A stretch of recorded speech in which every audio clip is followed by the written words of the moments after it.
본문의 말씀을 가지고 사명감당이라는 제목으로 함께 은혜 나누기를 원합니다. 우리나라에 언더우드 선교사님이라고 이제 파송되어 오셨습니다. 거의 첫 번째 오셨다 해도 틀린 말이 아닐 정도로 우리나라에 처음 오신 선교사님인데요. 그 전에 알렌 선교사님이라고 1년 먼저 오신 선교사님이 계시죠. 그래서 언더우드 선교사님이 거의 최초로 우리나라에 선교사로 오셨다고 할 수 있는데 1885년 4월 5일에 우리나라에 입국하셨습니다. 언더우드 선교사님은 뉴욕 대학과 화란 개혁교회 뉴 브론스윅 신학교를 졸업했습니다.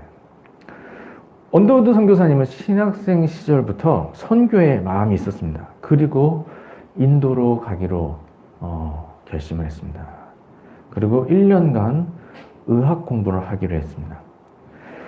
1883년 겨울방학 때 한 박사님이 선교사 지망생들을 모아놓고 강연을 했습니다.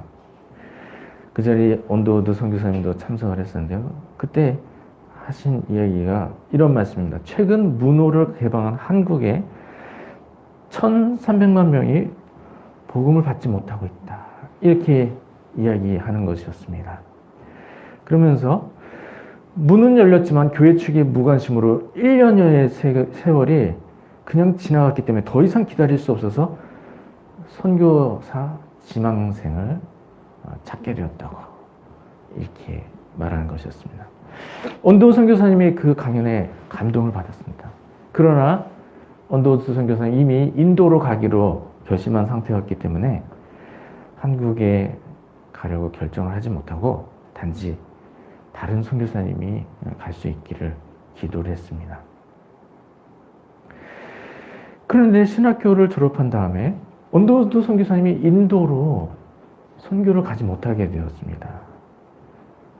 인도로 선교사로 파송돼 가지 못할 사정이 생겼죠. 선교본부가 기금이 부족해서 인도에는 더 이상 선교사를 할 수 없다고 말하는 것이었습니다.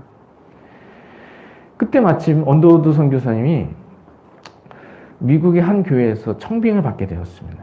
그래서 교회에서 사역을 하기 위해서 교회 청빙을 수락하는 편지를 써서 우체통에 넣으러 가게 되었습니다. 그리고 그 편지를 우체통에 막 넣으러 가는데 이런 음성이 들린 것입니다. 한국에 갈 사람이 없구나.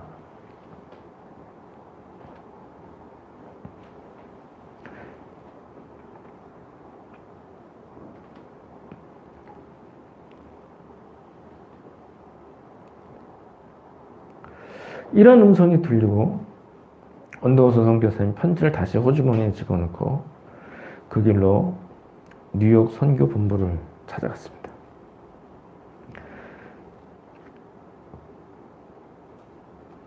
그리고 한국 선교를 지망했습니다.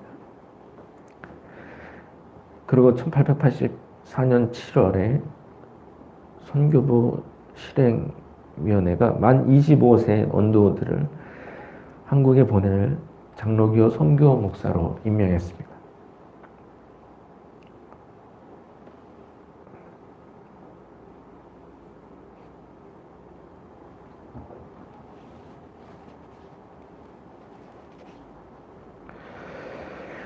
언더우드 선교사님 개신기 초기 한국교회에 미친 영향은 실로 지대하다고 할 수가 있습니다. 교회 설립, 병원 선교, 학원 선교, 성경 번역 등 다방면의 선교 활동을 펼쳤습니다.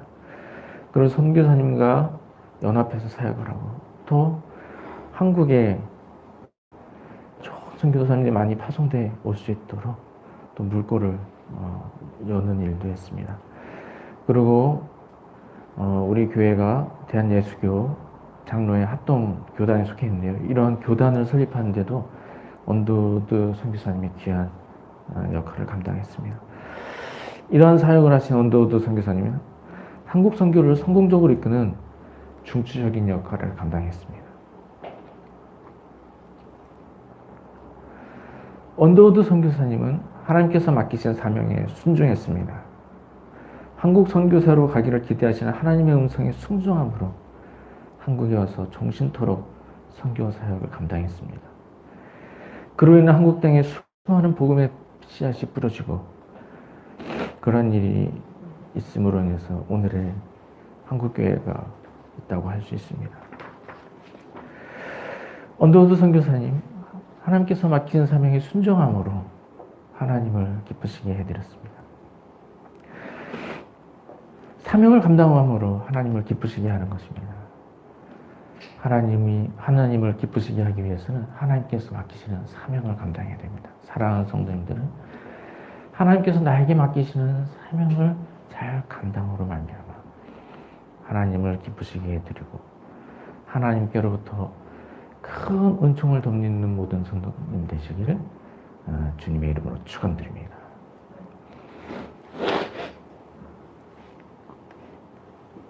하나님을 사랑하는 사람은 하나님을 기쁘시게 하기 위해서 힘을 씁니다. 하나님이 어떠한 말씀을 하시든지 하나님 말씀에 순종하고 또 하나님이 기뻐하실 일들을 찾아서 그 일에 힘씁니다. 하나님을 기쁘시게 하는 일에 중요한 일이 있는데 그것은 하나님이 시키신 일을 하는 것입니다. 하나님이 기뻐하시는 일을 나에게 말씀해 주십니다. 하나님이 기뻐하시는 일을 나에게 알려주시는데 그 일을 행해야 하나님이 기뻐하시는 것입니다. 하나님이 시키신 일을 하지 않고 다른 일들로 어떻게 하나님을 기쁘시게 할 수가 있겠습니까? 하나님을 기쁘시게 하기 위해서는 하나님이 나에게 시키시는 일을 해야 하는 것입니다. 하나님께서 모두에게 공통적으로 주신 사명이 있습니다. 그것은 전도의 사명입니다. 오늘 본문에서 그것을 말씀해 주십니다. 오늘 본문 마가복음 16장 15절에 또 이르시되 너희는 온 천하에 다니며 만민에게 복음을 전파하라 라고 하셨습니다. 이 말씀하신 것 예수님께서 하늘로 승천하시기 전에 제자들에게 사명을 주신 것입니다. 예수님이 제자들에게 사명을 주신 것 다른 것이 아닙니다. 예수님이 주신 사명, 전도의 사명입니다. 너는 온 천하에 다니며 만민에게 복음을 전파하라. 예수님이 주신 사명은 다른 것 아니에요. 전도의 사명입니다. 오늘 본문에서 만민에게 복음을 전파하라고 하신 것, 모든 사람 대상으로 전도하라고 말씀하신 것이죠. 복음을 전하는 이유가 뭡니까? 복음을 듣는 사람으로 믿고 구원을 받게 하기 위해서 복음을 전하는 것입니다. 예수님께서 복음을 전파하라고 하신 것, 영혼이 구원받게 하기 위해서 복음을 전파하라고 하신 것입니다. 그래서 예수님께서 복음을 전파하라고 사명을 주신 것, 궁극적으로 전도 사역을 잘 감당해서 많은 영혼들로 구원을 받게 하라는 의도가 담겨 있으신 것입니다. 그래서 예수님께서 오늘 본문에서 너희는 온 천하에 다니며 만민에게 복음을 전파하라 이렇게 말씀하신 것, 다른 일 아닌 전도를 하라고 말씀하신 것을 우리가 알아야 하는 것입니다. 하나님을 사랑하고 하나님을 기쁘시게 하기 위해서는 전도의 사명을 잘 감당해야 됩니다. 하나님이 가장 기뻐하시는 일이고 하나님이 가장 기대하시는 일이 바로 전도하는 일인데 다른 일에 쫓겨다니다가 전도하는 일을 다 놓쳐버리면 하나님을 기쁘시게 할 수가 없는 것이죠. 하나님을 기쁘시게 해드리기 위해서는 전도가 사명인 것을 기억하고 전도하여 한 영혼 구원받게 하는 일에 최우선적인 노력을 기울여야 하는 것입니다. 그래서 교회에서 새생명 축제와 같이 전도 행사를 할 때가 있다면 또 교회에서 전도를 위해서 힘쓰는 일들이 있을 때 그 일이 가장 중요한 사명을 감당하는 일인 것을 알고서 그 일에 기쁨으로 동참을 해야 하는 것입니다. 평소에도 전도를 위해서 힘써야 하는 것입니다. 평소에는 어떻게 전도합니까? 평소에는 관계 전도를 위해서 힘써야 하는 것입니다. 태신자를 위해서 매일 기도해야 하는 것입니다. 또 태신자와의 관계를 형성하기 위해서 태신자를 위해 진실한 사랑으로 항상 잘 대해줘야 하는 것입니다. 그리고 기회를 찾아서 복음을 들려줘야 하는 것입니다. 그리고 새생명 축제 같은 행사가 있을 때 또는 꼭 그때가 아니더라도 교회로 꼭 인도해줘야 하는 것입니다. 그런 일을 통해서 평소에도 귀중한 영혼을 구원받게 할 수가 있는 것입니다. 이제 조금 있으면 이제 설 명절이 다가옵니다. 설 명절에는 우리 사랑하는 가족들을 만나게 되죠. 그러면 사랑하는 가족들 중에 정말 믿지 않는 가족이 있을까 싶습니다. 설 명절과 추석 명절은 가족을 만날 수 있는 너무나도 중요한 기회입니다. 이때 꼭 전도를 할 수 있어야 됩니다. 가족 중에 믿지 않는 가족이 있을 때 복음도 전하고 또 교회에 오시도록 또 가까운 교회에 나가시도록 권해드려야 하는 것입니다. 이렇게 설 명절 때 복음을 전하고 또 교회에 나가시도록 권해드리고 또 설 명절 때 확답을 받지 못했다 하더라도 다음 추석 명절까지 날마다 기도해야 되는 것입니다. 그리고 다음 추석 명절 때 또 한번 권해드리고 그러면 마음이 더 열리게 되시는 것이죠. 그렇게 해서 설 명절, 추석 명절을 통해서 지속적으로 기도하며 하나님께서 역사하셔서 또 가족들이 모두 구원을 받게 되는 것입니다. 전도를 위해서 시간을 투자해야 합니다. 가장 중요한 일이 전도인데 전도를 위해서 가장 많은 시간을 사용해야 하는 것입니다. 전도를 위해서 또한 물질을 투자해야 됩니다. 관계 정도를 하기 위해서는 식사를 하는 일도 생기고 또 선물을 주게 될 때도 있습니다. 이럴 때 물질을 아껴서는 안 되는 것이죠. 물질보다 소중한 것이 영혼인 것입니다. 영혼을 구하는 일은 물질을 아껴서는 안 됩니다. 이와 같이 전도가 가장 중요한 일인 것을 기억하고 전도하는 일에 최우선적인 노력을 기울여야 하는 것입니다. 전도의 사명을 잘 감당하기 위해서는 전도가 사명인 것을 항상 기억해야 합니다. 전도가 사명인 것을 잊어버리면 나도 모르는 사이에 사명 아닌 것에 나의 시간과 물질과 노력을 다 빼앗겨버리게 됩니다. 그럼 시간이 다 지나고 전도를 하지 못했다. 이렇게 말하게 된 상황이 오게 될 수가 있는 것입니다. 그런 일이 혹시라도 나의 인생에서 벌어지지 않도록 전도가 사명인 것을 기억하고 오늘부터 전도하는 데 최우선적인 노력을 기울여야 하는 것입니다.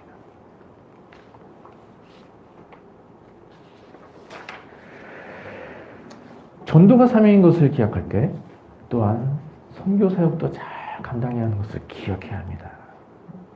오늘 본문에서 예수님께서 말씀하신 것 전도의 사명 중에 선도의 사명이 있는 것을 오늘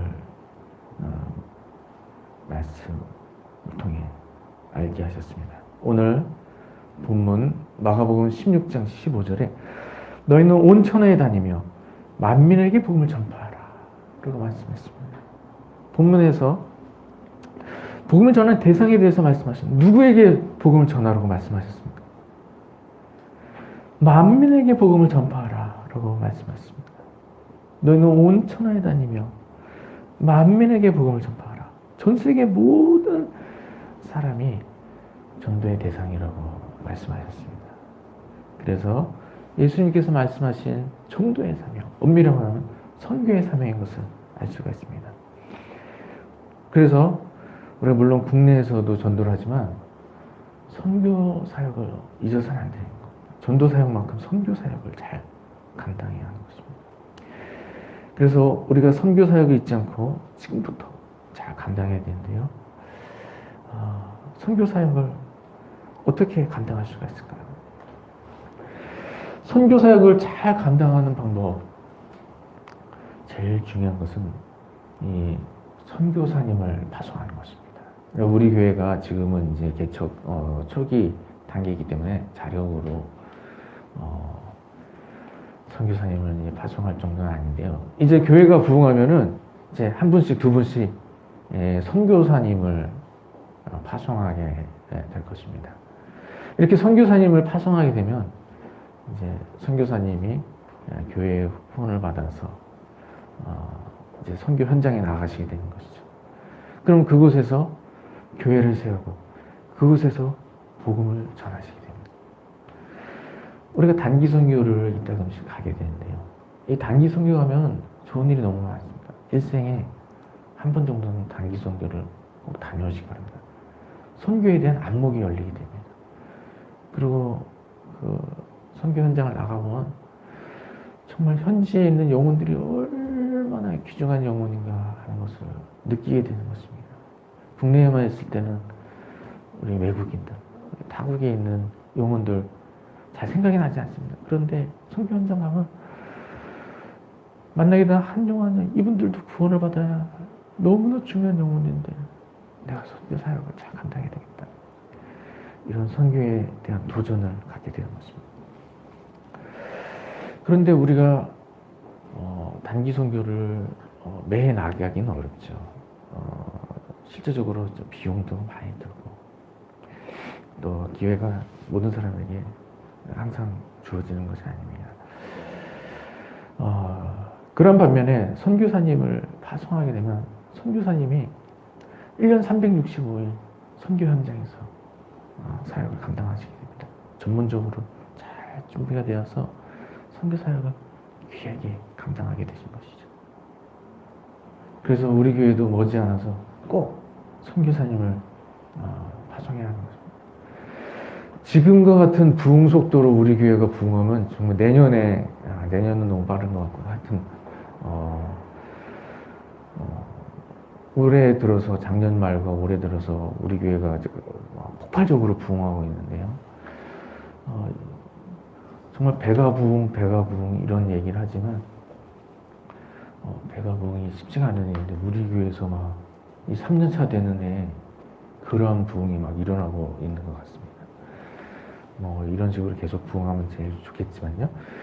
이런 식으로 계속해서 부흥하게 되면 우리나라가 아니고 우리 교회가 머지않아 선교사님을 파송하고 계속해서 제 바람은 부목사님 한 분 모실 때마다 선교사님 한 분씩 파송할 정도로 큰 교회 같은 경우는 부목사님들이 50분 막 이렇게 계신 그런 교회도 있습니다. 그러면은 선교사님도 한 50분 정도 파송하고 그런 식으로 할 수만 있다면 부목사님보다도 선교사님을 더 파송하면 더 좋죠. 이렇게 우리 교회가 선교사님을 가장 많이 파송하는 교회로 크게 부흥하게 되었으면 좋겠습니다. 아멘. 아멘을 안 하세요.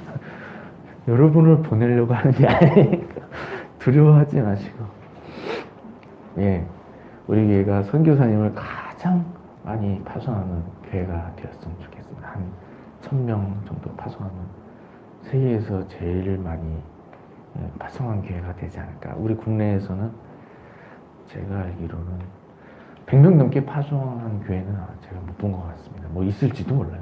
있을지도 모르는데 드문 일이고요. 그래서 1000명 파송하면 세계에서 가장 많이 선교사를 파송한 교회가 되지 않을까. 아무튼 교회가 커지고 그런 게 목표이기보다도 그만큼 하나님 기뻐하시는 일을 잘 감당하는 교회가 되었으면 좋겠다 라는 생각을 하는 것입니다. 여러분도 동의하시죠? 우리 교회가 제일 좋은 교회가 됐으면 좋겠습니까? 남의 교회가 제일 좋은 교회가 됐으면 좋겠습니까? 우리 교회가 제일 좋은 교회가 됐으면 좋겠죠? 그래서 선교사님을 가장 많이 파송한 교회, 하나님이 제일 기뻐하시는 교회로 여겨주실 줄 믿습니다. 그래서 이 정도 속도면 충분히 가능할 것 제가 죽기 전에 정말 이루어질 수 있을 것 같습니다.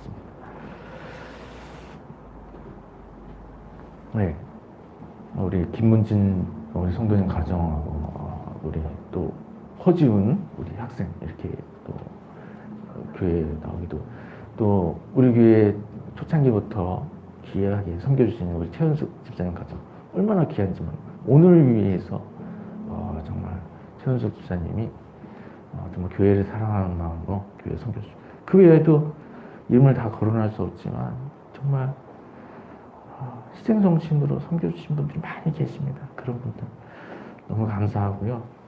또 하나님이 크게 기뻐하시는 줄 믿습니다. 그래서 이처럼 선교 사역을 잘 감당하기 위해서는 선교사를 파송해야 됩니다. 지금 우리 교회가 선교사를 파송하고 있지 않은 상태이지만 지금도 우리가 선교 사역을 잘 감당할 수 있습니다. 그러면 우리가 어떻게 선교 사역을 감당할 수가 있습니까? 선교를 위해서 기도하는 것으로 선교 사역을 감당할 수가 있습니다. 복음의 불모지인 나라가 복음화가 되게 해달라고 기도를 할 수가 있습니다. 중국도 복음화가 되어야 되는 것이죠. 중국을 위해서 날마다 기도할 수가 있습니다. 인도도 복음화가 되어야 하는 것입니다. 인도를 위해서 날마다 기도해야 됩니다. 일본도 복음화가 되어야 되죠. 우리 일본 다 용서하고 우리가 또 중요한 것은 일본도 구원받는 거 아니겠습니까? 일본을 위해서도 날마다 기도하고 베트남, 캄보디아, 태국, 미얀마, 라오스 이런 나라들을 위해서도 우리가 날마다 기도해야 되는 것입니다. 그래서 한 나라를 품고 날마다 기도하는 것으로 선교 사역을 감당할 수가 있습니다. 예, 오늘부터 한 나라, 좋아하는 나라가 한 나라 품으시기 바랍니다. 우리나라보다 복음화가 더 많이 이루어진 나라, 기독교 국가 품지 마시고 복음화가 아주 낮은 나라, 10% 미만, 1% 이런 나라 많이 있습니다. 그런 나라들 많이 있을 때 그런 나라를 품고 간절히 기도하면 하나님 놀라운 일을 이루어 주시는 것입니다. 그럼 그 나라 복음화되는 거예요. 이렇게 기도로 선교를 감당했습니다. 나는 한 나라만 품을 수 없다. 그러면 여러 나라를 품을 수 있고, 그리고 전 세계 모든 나라가 복음화가 되게 하여 주시옵소서. 이렇게 기도하는 일이 얼마나 중요한지. 사랑들 교회 잘하는 일이 많이 있지만 제일 잘하는 일, 예배 때마다 세계 선교를 위해서 기도한다는 것이죠. 세계 복음화를 위해서 기도를 하고 있습니다. 그러면 그런 기도를 하나님이 안 들으시겠습니까? 들으시겠습니까? 다 들으세요. 그럼 그런 기도 들으시고 하나님께서 역사해 주시는 것입니다. 그래서 우리가 한 나라 품는 것도 중요하지만 한 나라만 품으면 소외되는 나라 생기게 되는 것입니다. 전 세계 237개 국가가 있는데 그 나라 잘 알려진 나라들도 있지만 많은 사람들이 모르는 나라들이 대부분입니다. 237개. 우리나라 나라 이름 될 때 한 100개국 정도는 나라 이름 될 수가 있죠. 그런데 나라 이름 모르는 나라들이 훨씬 더 많다는 거예요. 작은 나라들이 얼마나 많은지만. 큰 나라라도 저기 아프리카에 있는 나라들 50개 정도 되는데 그 나라들 어떻게 다 기억할 수 있습니까? 다 알기 어렵죠. 그래서 소외된 나라가 생긴단 말이죠. 그래서 전 세계 모든 나라가 복음화가 되게 하시고 이런 기도 제목으로 날마다 기도를 해야 되는 것입니다. 그럼 하나님께서 다 아시고 또 그 기도에 응답해 주시는 것입니다. 그래서 한 나라도 품고 또 전 세계 모든 나라가 복음화가 되게 하여 주시옵소서. 이렇게 기도해야 하는 것입니다. 또 선교 사역을 지금부터 감당할 수 있는 물질로 선교사님을 돕는 일이죠. 우리 교회가 부족하지만 일본의 그 한 교회를 이렇게 섬기고 있습니다. 기도와 이제 물질로 섬기고 있는데요. 이렇게 선교사님을 위해서 물질로 후원하면 우리가 그것을 선교 현장에 보내게 되고 선교사님들이 좀 많이 힘드신데 어려워서 절망하지 않으시고 다시 힘을 얻으시고 또 사역을 잘 감당하신 분들도 더 힘이 더해져서 사역을 힘있게 감당할 수가 있는 것입니다. 이렇게 물질을 통해서도 선교 사역을 감당할 수가 있는 것입니다. 선교 사역을 감당하는 게 매우 중요합니다. 선교 사역이 너무나도 중요한 것. 복음의 불모지가 많이 있기 때문이죠. 영적으로 가난한 나라들이 너무나 많습니다. 우리나라는 축복받은 나라예요. 영적으로 거의 선진국이라 해도 과언이 아닐 정도로 세계 선교사 파송 2위입니다. 복음화율은 그렇게 높지 않은 편이지만 기독교 천주교 포함해서 28% 정도로 볼 수가 있는데요. 기독교가 우리나라 최대 다수 종교이죠.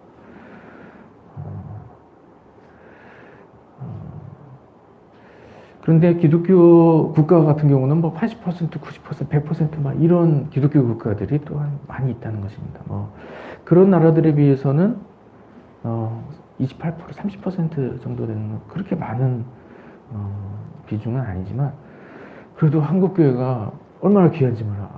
아주 뜨겁게 신앙생활에서 선교사님을 얼마나 많이 파송했는지 말이에요. 28,000명 파송해서 세계 선교 2위 국가입니다. 하나님이 우리나라 너무나도 사랑하신 줄 믿습니다. 우리나라는 정말 큰 축복을 받은 나라인데요. 이제는 우리나라가 영적인 가난한 나라들을 돌봐야 할 때입니다. 영적인 가난한 나라들은 교회가 없습니다. 우리는 교회가 막 동네마다 다 있어서 맘만 먹으면 언제든지 교회 나갈 수 있죠. 그리고 전도자가 많이 있어서 전도 받아보지 못한 사람 없을 정도로 전도를 다 받아봤어요. 그러나 복음의 불모지에는 교회가 없습니다. 교회가 없기 때문에 복음을 전해주는 사람이 없어요. 어떡합니까? 우리가 그들을 위해서 기도를 해줘야 되는 거예요. 우리가 직접 현장에 나가서 복음을 전해주면 제일 좋지만 그렇게까지 우리가 다 할 수 없을 때 그들을 위해서 우리가 간절하게 기도를 해줄 수 있어야 하는 것입니다. 그래서 복음의 문이 닫힌 나라들, 복음의 문이 열리게 하여 주시옵소서. 예, 복음의 문이 닫힌 나라들이 많이 있습니다. 이슬람 국가들, 사실상 복음의 문이 닫혀 있죠. 기독교를 개정하면 죽이거나 추방합니다. 그래서 복음의 문이 닫혀 있다고 볼 수 있습니다. 선교사 비자도 나오지 않죠. 그런 나라들이 복음의 문이 닫혀 있습니다. 우리나라도 복음의 문이 닫혀 있었죠. 그러다가 언더우드 선교사님이 파송돼 오시기 전에 문호가 개방되어서 언더우드 선교사님도 파송돼 올 수가 있었던 것입니다. 그래서 우리나라가 이러한 은혜를 얻은 것처럼 우리나라가 다른 나라 복음의 문이 열리게 해달라고, 선교사 비자가 다 나가게 해달라고, 복음을 전하는 것이 합법적이 다 되게 해달라고, 이렇게 복음의 문이 열리게 해달라고 기도를 해야 되는 것입니다. 그래서 전 세계 복음의 문이 닫힌 나라마다 복음의 문이 열리게 하여 주시옵소서 기도해야 하는 것입니다. 그리고 선교사님들이 파송되게 하여 주시옵소서, 교회가 세워지게 하여 주시옵소서, 복음의 불모진 나라들이 복음화가 되게 하여 주시옵소서 기도해야 하는 것입니다. 그래서 영적인 불모진 나라들을 위해서 선교 사역을 감당하는 것이 너무나 중요한 것을 기억하고서 지금부터 기도로서 사역을 잘 감당해야 하는 것입니다. 그래서 국내에 있는 동안 또 내 옆에 있는 분들, 뭐 선교 사역 감당하는 것 중요하다고 해서 지금 내 옆에 전도할 수 있는 사람 다 놓쳐서는 안 되는 것이죠. 최우선적으로 내 주변에 있는 사람 모두 내가 전도해야 되는 것입니다. 그리고 또 내가 직접 나가지 못하는 나라들까지도 마음에 품고서 그들을 위해서 기도하며 또 선교 사역을 감당해야 하는 것입니다. 사랑하는 성도님들은 예수님께서 주신 사명이 전도의 사명인 것을 기억하고서 전도의 사명을 잘 감당하고 하나님을 기쁘시게 해드리고 하나님께로부터 큰 사랑을 덧입는 모두가 되시길 주님의 이름으로 축원드립니다.